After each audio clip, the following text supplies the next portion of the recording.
Today we have the 2023 Cupra Born. This vehicle has done just over 18,000 miles. It has an automatic transmission and a fully electric motor. To the left of our steering wheel, we have cruise control as a feature, and on the right we have voice control and automatic headlights. On our screen we can access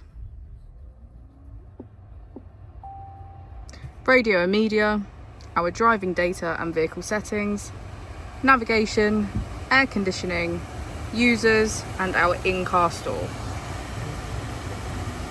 If we put the vehicle into reverse, we can see that it comes with a parking camera with front and rear parking sensors.